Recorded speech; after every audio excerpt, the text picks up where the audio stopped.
জলবিদ্যুৎ অংশে দশম শ্রেণীর একটি বর্তনী দেওয়া আছে।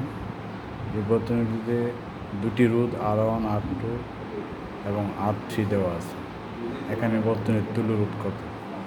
এখানে R1 ও R2 রোধ দুটি আমরা দেখতে পাচ্ছি সমান্তরাল বর্তনীতে যুক্ত আছে। তাই আমরা লিখতে পারি 1/RP ইকুয়াল টু সূত্রটাকে 1/R1 plus 1/R2 equal to মানগুলো বসে দিলাম। তারপরে এটা যোগ করলে 2/20 ওহম হয়, যা কাটাকাটি করলে 1/10 হয়। তাই 1/RP ইকুয়াল টু 1/10, দুই দিকে উল্টে গেলে RP ইকুয়াল টু 10 ওহম। এখন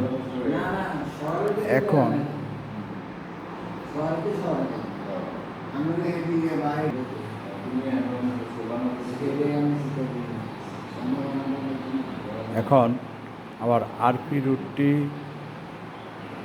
R3 রোধের সাথে, এই প্যারালাল রুটটি R3 রোধের সাথে শ্রেণী বর্তনীতে যুক্ত আছে। সুতরাং শ্রেণী বর্তনী বা সমবায় বর্তনী, যেমন RS ইকুয়াল টু হবে RP প্লাস R3,